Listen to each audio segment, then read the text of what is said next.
नमस्कार। नेशनल ट्राइडिंग के news report bulletin में मैं भौमिक व्यास सभी दर्शकों का हार्दिक स्वागत करता हूं। हम बात करेंगे आने वाले लोकसभा चुनाव की।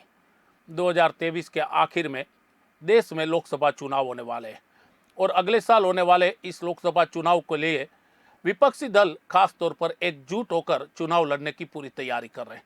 मतलब सभी विपक्षी पार्टियां एक साथ आ रहे हैं। अब बीजेपी भी अपने पुराने साथियों को एनडीए में लाकर चुनाव लड़ने के प्लान पर काम कर रही है। मैं आपको बता दूं कि आने वाले लोकसभा चुनाव में अब कुछ ही महीनों का वक्त रह गया है। कर्नाटक विधानसभा चुनाव के नतीजों ने बीजेपी को भारी झटका दिया है। खास तौर पर विपक्षी दल एकजुट होकर बीजेपी को चुनौती देने के लिए अब अपनी जमीन को तैयार कर रहे हैं। खास तौर पर चुनावी पंडितों का अनुमान है कि विपक्षी दलों की एकता बीजेपी के लिए लोकसभा चुनाव में मुश्किलें खड़ी कर सकती है। विपक्ष की किसी रणनीति से निपटने के लिए बीजेपी मिशन 2024 के लिए अपना प्लान मतलब मेगा प्लान तैयार कर रही है। आपको बताते हैं कि बीजेपी अपने किस प्लान पर अब नई रणनीति बना रही है। विपक्षी दल जहां एकजुट होकर चुनाव लड़ने की तैयारी कर रहे हैं, वहीं बीजेपी एनडीए से अलग हो चुके अपने पुराने साथियों को साथ लाने की पूरी कवायद कर रही है। दरअसल बीजेपी को पता है कि एनडीए के पुराने साथियों के साथ मिलकर वो कई राज्यों में गैर एनडीए दलों को मात दे सकती है। खासतौर पर यही वजह है कि पुराने साथियों की घर वापसी की तैयारियां जोरों शोरों से अब होने लगी है। पिछले कुछ दिनों में अगर देखा जाए तो टीडीपी और बीजेपी के बीच में नजदीकियां काफी बढ़ती नजर आ रही है।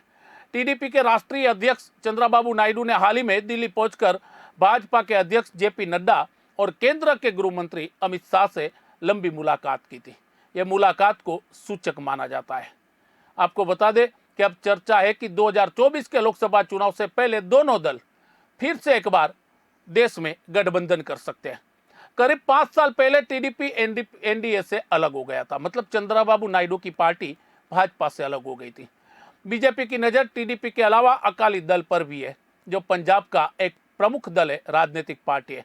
किसान आंदोलन के दौरान अकाली दल की नेता हरसिमरत कौर ने केंद्रीय मंत्रिमंडल से अपना इस्तीफा दे दिया था और अकाली दल भाजपा से अलग हो गई थी किसानों के आंदोलन को लेकर। आपको बता दें कि राष्ट्रपति चुनाव में एनडीए ने बीजेपी को सपोर्ट भी किया था।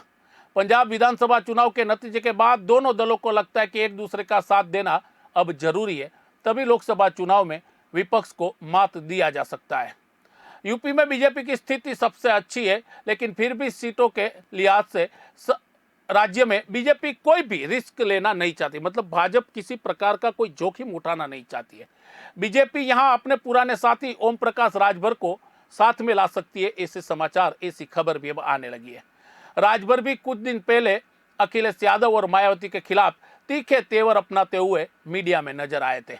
यही बात मानी जा रही है कि भाजपा अब ऐसे लोगों को अपने साथ जोड़ने का प्रयास कर रही है जो विपक्ष के सामने एकजुट होकर लोकसभा चुनाव में भाजपा को साथ दे।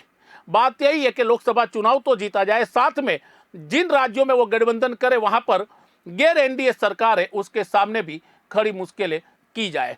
यही मेगा प्लान बीजेपी ने अब तैयार कर लिया है और आने वाले समय में भाजपा इसी रणनीति पर आगे बढ़ेगी। ऐसी खबरें, ऐसी सुर्खियों के साथ मैं फिर से एक बार आ जाऊंगा। तब तक के लिए आप मुझे आज्ञा दीजिए। नमस्कार।